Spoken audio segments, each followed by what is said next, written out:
Hi, my name is Mark David Shaw, and this is my political worldview. We're analyzing Saul Alinsky in his book, Rules for Radicals. One thing that must be stated at the outset is that rules can be good, bad, or simply amoral. And by amoral, I mean it is without a moral position. In other words, as a rule, it can be used by the evil as well as the good. Alinsky's second rule falls under this category. Rule number 2 of Saul Alinsky's Rules for Radicals is never go outside the experience of your people. This is great advice if one's desired result stands upon moral grounds. However, as I have noted, Alinsky believes that if the people that you are trying to organize into a group do not have the experience needed to effectively communicate and get them to move toward your end, you must create the experience for them. This means that one must deceive the public in order to get the public to move in the direction that would give the end result the organizer is looking for. Does this ring any bells? The Democrats are constantly altering history to work up a base of people that will fight for their cause. This is, again, neo-utilitarianism. These neo-utilitarians are always changing the facts to engender movement among their organized groups. What really terrifies me is that Rules for Radicals was published in 1972. Looking back, we can see just how these rules were implemented and how unbelievably successful they have been. This caused me to ask myself some questions.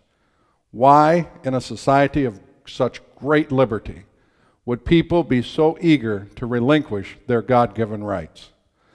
Why have these radical tactics used by the left been so successful in their implementation? Create a perceived crisis, and you can get people to act on your behalf in a way they would otherwise never consider. All one needs to do is look at the perceived crisis of global warming and how much traction the Democrats have gotten on the back of that pseudo-crisis to see how effective this tactic is. Also, one of the statements Saul Alinsky makes in his book brings some clarity on this. He states, quote, "Organization for action will now and in the decade ahead center upon America's white middle class. That is where the power is. When more than 3/4 of our people, from both the point of view of economics and of their self-identification, are middle class, it is obvious that their action or inaction will determine the direction of change. Large parts of the middle class, the silent majority, must be activated," unquote. Realizing that the poor simply do not have the numbers to bring the kind of change desired, Alinsky targets the middle class. This is where the numbers are. If the middle class cannot be manipulated to achieve these socialistic end results, they will fail in their enterprise. As you can see by that statement, the utilitarian could care less about the middle class as a group. They are merely the pawns needed to be activated in this socialist program. Okay, so Alinsky targets the middle class. What is this supposed to look like? Alinsky answers this for us when he instructs his radical students with the following. Quote, "Turning back to the middle class as an organizer, he will find that everything now has a different meaning and purpose. He learns to view actions outside of the experience of people as serving only to confuse and antagonize them. He begins to understand the difference in value definition of the older generation regarding the privilege of the college experience and their current reaction to the tactics that a sizable minority of students uses in a campus rebellion. He, the organizer, discovers what their definition of the police is and their language. He discards the rhetoric that always says pig. Instead of hostile rejection, he is seeking bridges of communication and unity over the gaps, generation, value, or others. He will view with strategic sensitivity the nature of middle-class behavior with its hang-ups over rudeness or aggression, insulting profane action. All of this and more must be grasped and used to radicalize parts of the middle class, unquote. Did you get that? To get the middle class to act on behalf of the utilitarian socialist, the organizer must learn what is offensive to them so that he can alter his rhetoric so as to befriend them. In doing this, the organizer is properly stationed to radicalize the middle class. What happened to all of the radicals of the 60s? They became radical professors, radical teachers, and radical professionals with an agenda to change the worldview of the middle class. And it is working. With the acquisition of mainstream media, education facilities, primary education curriculum, and other halls of influence, this group of radicals have been successful in spreading their diseased worldview to unsuspecting Americans. Even today, most parents do not even think twice about what the colleges they are sending their most treasured possession to teach. Who are the professors and what do they espouse? Our young have been sent off to radicalization camps, and we thought they were embarking upon a career. Make no mistake, our universities and our primary education facilities are radical re-education institutions. One number I heard was that there are 8,000 Marxist professors teaching in American universities.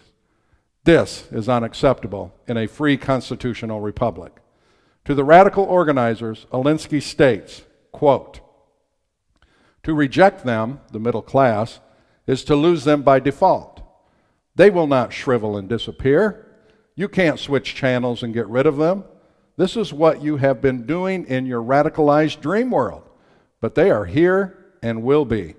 If we don't win them, Wallace or Nixon will." Unquote.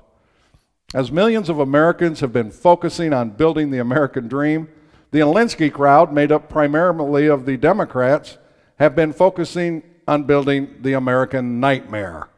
They have engaged in subversive tactics to change the values of the American public. They have and are re-educating the middle class. They are creating the experience for the middle class with which they can effectively communicate to cause action in support of their agenda. If this does not make you angry with the Democrat Party, I don't know what will. Any group or party that seeks to remove Americans from their Judeo-Christian founding, in my view, is tyrannical to the core. The virtue of Americans is that they have always had their foundation on rock-solid Holy Scriptures. Now, these are being undermined in our schools and even in our churches by radicalized teachers, professors, and even clergy. You can thank the Alinsky disciples for this. If we are to turn the tide, we must be willing to speak out and to get involved in politics. Silence and inaction are no longer options.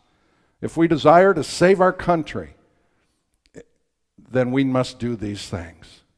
If you remain silent for fear of offending someone, you become as much a part of the problem as they are.